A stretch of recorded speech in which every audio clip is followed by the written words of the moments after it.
My sister recently was making a pie and my nephew was like going crazy. He's almost 3.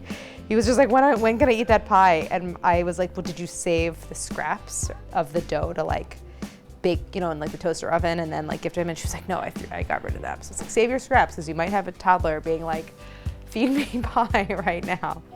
Or not a toddler, but who still wants the same. Hi everyone, I'm Claire Saffitz. Welcome to my home kitchen. Today I'm showing you something called a Galette de Rois, aka king cake. It is a special and very delicious pastry that's really made only in January. It's a French thing. You see it all over bakeries in France. It is basically layers of puff pastry sandwiched around an almond cream, aka frangipane. It's so delicious. It's kind of like a pastry version of an almond croissant, and I'm gonna show you how to make it.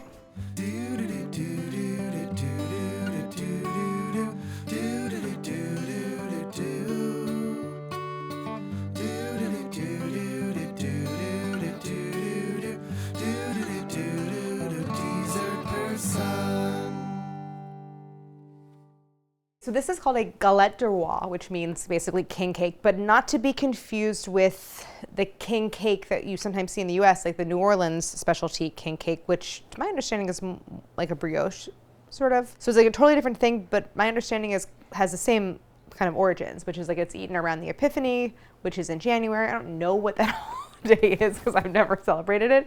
But I just know that in January you get to eat this amazing thing called a Galette de Rois. So we're gonna show you how to make it. In this cake too, like the New Orleans king cake, there is like a hidden baby Jesus but sometimes it's like a dried bean. Whatever it is, there's like a little hidden prize, and whoever gets it, what happens if you get it? You get to wear a crown and you get to be the king. Oh, that sounds fun. Or a queen or whatever.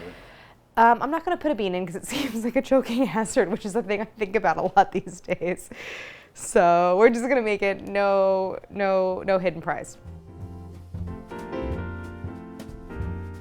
So for this recipe, there's 2 primary components. There is the pastry, which I have already made because I've done puff pastry and rough puff on the show many times. You could also definitely use store-bought. That's a great option here. So I have my puff pastry, and then my ingredients are really for the frangipane or the almond cream filling and the assembly. So for the frangipane, I have a cup of sliced almonds that I lightly toasted. Those are cooled. I have some granulated sugar, kosher salt, all-purpose flour, butter, eggs. I'm gonna use 1 whole plus a yolk, and then some almond extract, which I like to kind of like pump up the almond flavor. For assembly, I'm gonna use an extra yolk and some heavy cream, and then I have just a little bench flour for rolling out. That's really it. For special equipment, I am going to use a food processor to make my frangipane. Often you'll see frangipane recipes sometimes it calls for actually almond paste. Sometimes a lot of times you see like almond flour, so almonds that are already ground. But I do like starting with pieces of almond. So that's why I'm using the food processor to grind everything up into the frangipane. So then for assembly, you'll need a lined large rimmed baking sheet. I have a wheel cutter, my rolling pin, and I actually here have a dinner plate, which I'm going to use to help me like trace and make a circle, because the whole thing is like one big circle.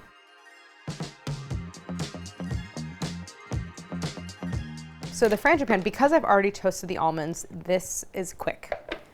I'm going to start with my butter. This is 6 tablespoons of unsalted butter, room temp. So this is 4 ounces basically of sliced almonds. You could use the same weight of almond flour and just do this by hand in a bowl, like with a spatula. If you can get like a little toast on the almond flour, just like stir it in a dry skillet over medium low heat. But again, I like starting with the whole nuts. So then I'm going to combine this with my sugar. This is just 1/3 of a cup of sugar.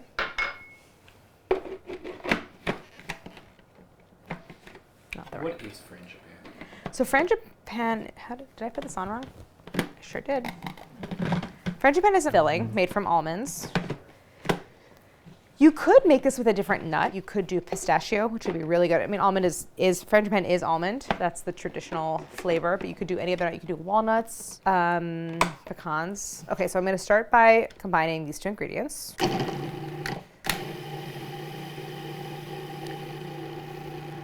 Not very effectively.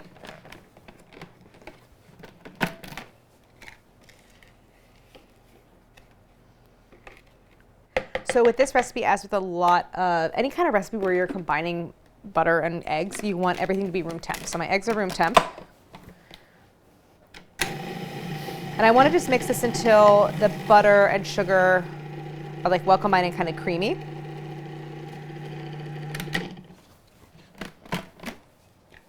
So obviously scrape it down the sides.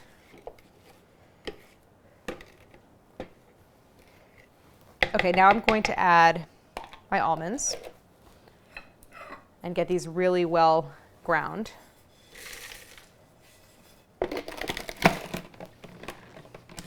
So now we're going to process this until the almonds are very fine.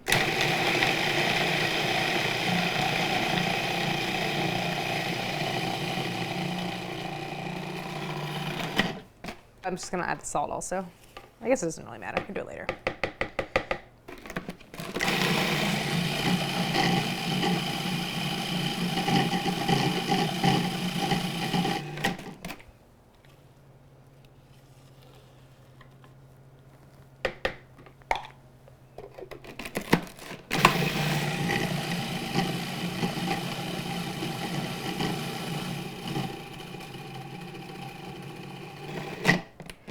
So the almonds are pretty well broken down. I'm now going to add my salt.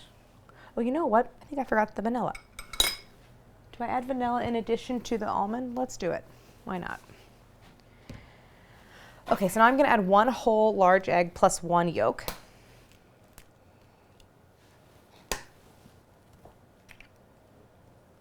So I'm adding an extra yolk. And then I'm gonna add my extracts as well. I'm doing a 1/2 teaspoon of almond, which is like a good amount of almond extract. I just really like that intense almond flavor, that kind of marzipan flavor. And I'll do a little vanilla too. I actually think that my recipe, so this recipe comes from Dessert Person. There's Frangipane in the back and kind of the like all-purpose recipes. I don't think that I use vanilla in that one, but I'm adding it now. So now I'm gonna process this again. And I want the nuts to break down even more, and it's gonna get a little bit aerated because I'm adding that egg. The idea here is we just want everything super smooth, and that's actually a really nice thing about making Frangipane in the food processor is that it's always gonna be really well combined.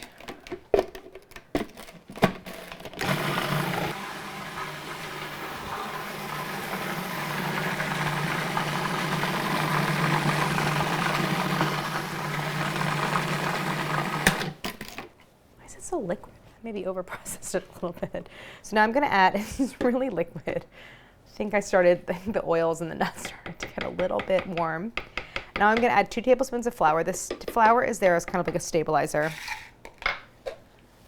So I'm just gonna process that in.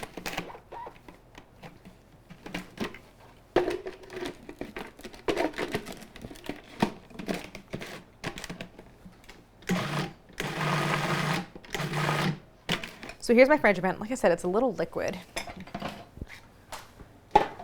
But this will firm up, obviously, especially as it chills because the butter is in there and will start to harden. So I'm gonna get this into a pastry bag. That's gonna make it a lot easier when I go to fill my king cake and I wanna distribute all the Frangipane evenly. So I have a pastry bag here. I've set it in a quart container and I folded down the top.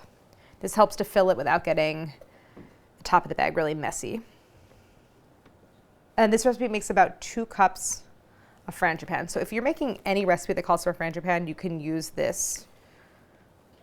I don't know why you would do that, not just the one in the recipe, but it's a really great, like if you're kind of at the point in your baking career where you're able to kind of go off script and do your own thing, and then you want a kind of like library of components to draw on, this is a great one. So if you want like making your own tart, you could do like, Frangipane is the base of a lot of tarts. So you could do like a fig and almond tart where you take fresh figs and you bake them on top of a layer of Frangipane and a tart shell, stuff like that. So it's a very kind of a great all-purpose, delicious filling. Also what's inside almond croissants. So I'm gonna scrape out this bowl as well as I possibly can. And then I'm gonna get the bag into the fridge while I roll out my pastry, so that it can firm up a little bit and I can pipe it onto my puff pastry. I haven't made one of these in a long time.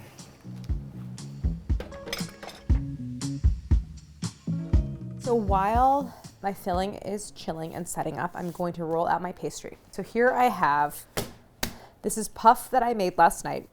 This is enough for 2 kind of 9-inch or so crusts. And it's been tempering on the counter for a few minutes just so the butter can soften slightly, but I'm gonna roll it out. So I have my rolling pin I have my bench flour. And this has 4 turns, meaning I've done a series of folds 4 separate times. And every time you do a series of folds, you are either tripling or quadrupling the number of layers of butter. You could also do this with rough puff, which a dessert person, I have a recipe for rough puff pastry, which is just like a quicker way of doing it. And I was reviewing my culinary school textbook last night to like brush up on my puff. And it was saying that you don't want to actually beat the dough, which is something I've done like a million times on this show because it can destroy the layers. And I understand what it's saying, but I also kind of respectfully disagree because I think if you beat it with a light enough hand and you sort of let the rolling pin, like, you don't like smash it into the dough, but you let it kind of bounce off, I do think that it helps to get the dough going. So I respectfully disagree. So basically, I need to roll this into a pretty big slab so that I can cut out 2 10-inch rounds. And I have a dinner plate here, which I'm going to use as my like template. Is this 10 inches? I think so. Yeah. So I'm going to keep this over here. So you need 2 rounds, and it's actually better to have 1 round be slightly larger than the other because one is going to be flat and then one is going to have to drape over your filling. So I'm just turning the pastry multiple times and making sure that there's no sticking. Because I made this last night, it's really well rested. Make sure your pastry is staying cold. That's really important, even if you're using store-bought. And in the case of store-bought, you'll need probably 2 boxes. It can kind of be whatever size you want as long as the top and bottom are the same and you have enough filling. So one tip is before you cut pastry, really make sure that it's not stuck to your surface because as soon as you do unstick it, it will contract. I'm gonna lay down my plate, grab my cutter, and trace around.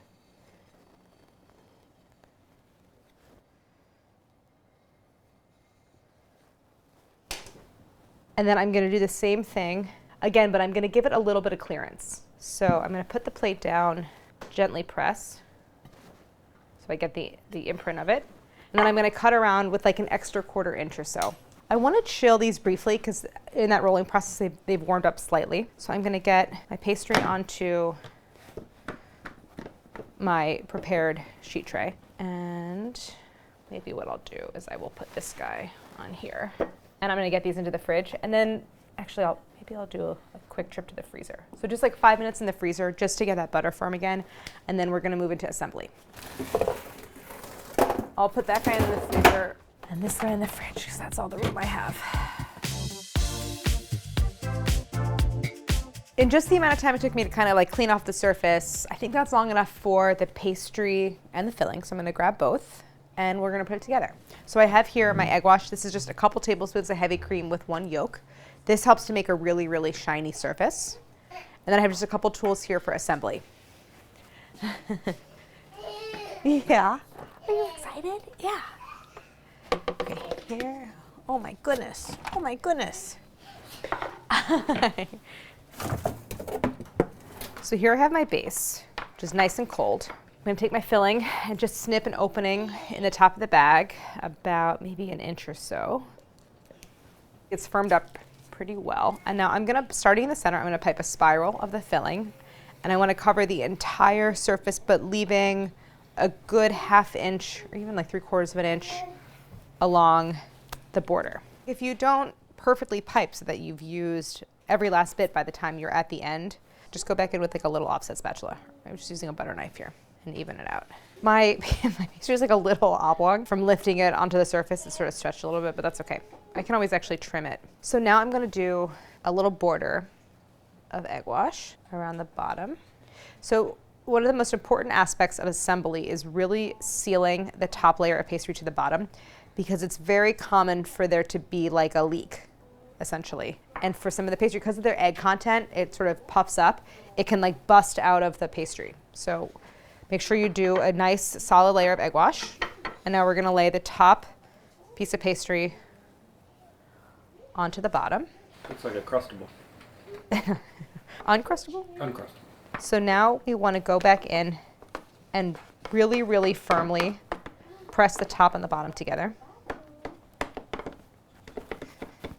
And when you lay that top piece of pastry over the filling, try to do it so that you're not trapping a lot of air inside, because that's also going to lead to like some bursting of the seams. So now that I've done that, I'm actually going to go back in with my wheel cutter and just trim to make everything smooth. Like I have a little bit of excess on the top layer. So help me kind of see where to cut. Oh, by the way, I saved all my scraps of puff pastry. That's the perfect thing to like roll in cinnamon sugar and bake. Are you getting ready to write your kids' cookbook? I feel like I kind of am getting ready to write my kids' cookbook. Okay, after you're making sure that things are really, really well sealed, I'm actually just sort of like going back through and pressing down really firmly to thin it out a bit. Let's see if I need to go back in and trim it all. And now I'm gonna do a kind of crimping that is both decorative but also functional, because it does help to further seal together those layers. You can use a paring knife. Sometimes I think the paring knife is a little sharp, but you wanna just use any knife with a straight line on the like dull end. And I'm going to, on an angle, go in and make these kind of crimps all around the edge. So pushing toward the center.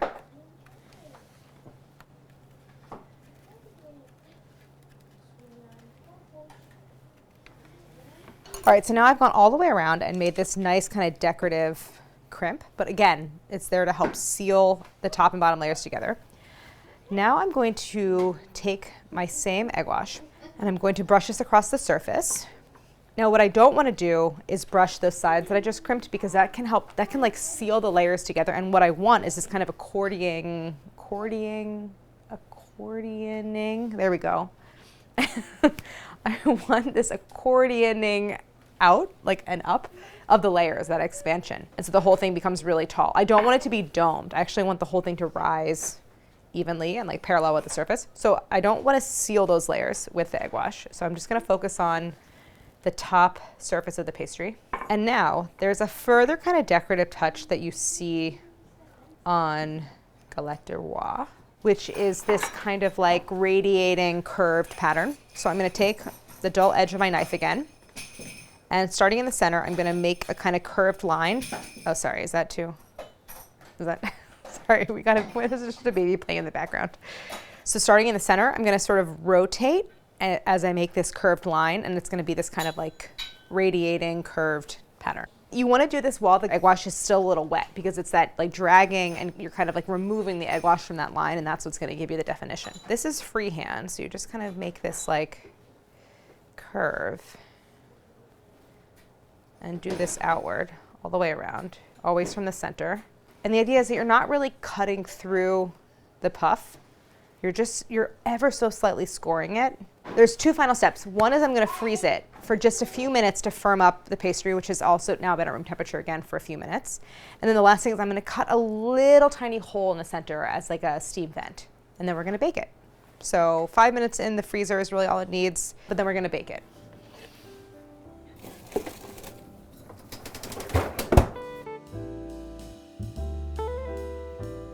So I'm going to grab my Galette Rois from the freezer.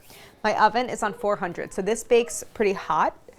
I'm going to then turn it down to 350 after a little bit, but that like blast of kind of a hot oven in the beginning helps to get the puffing of the pastry. So this is really nice and firm. I just want to cut a little vent in the center. So I'm just removing like a little keyhole, basically. And that also can help to prevent bursting, because it's like if there's trapped air, it has somewhere to go and it doesn't like bust out the side. All right, we're going to bake this until the pastry is really dark, deep golden brown. It's going to be like very done and golden on the bottom. And then we want that egg in the frangipane to cook, and it's going to puff even further. So 400 for 10 minutes down to 350, and then the whole bake time will be like in the 40-minute range or so.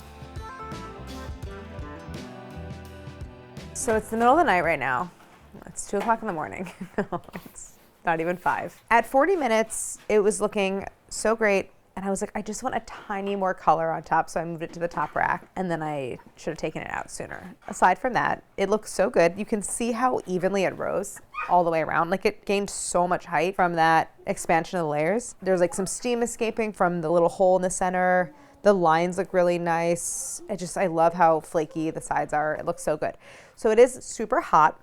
I do know also how well it's done on the bottom. Like I could move the whole thing if I wanted to, like slide it around. So this just needs to cool a little bit before we cut it if you cut it and there's still a lot of steam in there, you end up like compressing the layers and it's not ideal. So we're just gonna let it cool for a little bit and then we're gonna slice it and take out a piece and taste it.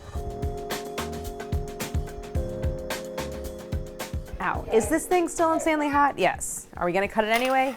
Yes. It's someone's bedtime soon. It is too hot.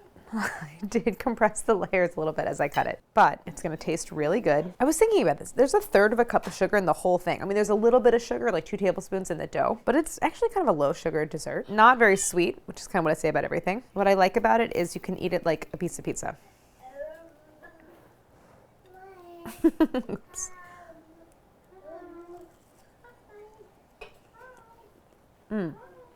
It's just really good. Warm. Something about a warm pastry. So insanely flaky. I love the like soft crunch that and like the collapsing of the layers as you bite into it. Also, any dessert that like shatters down your front with crumbs is a good dessert. If you really wanted to make it like a little sweeter so it felt more like dessert, you could do like some powdered sugar on top, but I love how kind of not sweet it is. You get that almond aroma from the toasted almonds plus the extract and just like so much buttery flavor. It's kind of like Thanksgiving food where you're like, why don't we eat this all year round? It's like really good, but it is kind of a special thing for this time of year where there's not like a ton going on because the holidays are over. Everyone's kind of bummed. But this is such a beautiful, fun recipe. The frangipane is really easy. You could do store-bought puff pastry, or you could use that as an excuse to like spend the weekend in the kitchen, do a little puff, have something really beautiful to show for it. If you do bake it in the top rack to put a little color on the top, keep a close eye on it, because this happens real quick. All right, someone needs to go to bed, and I have to put the baby to bed. And it's so late, except for it's not. In conclusion, like and subscribe. That's it. Cut.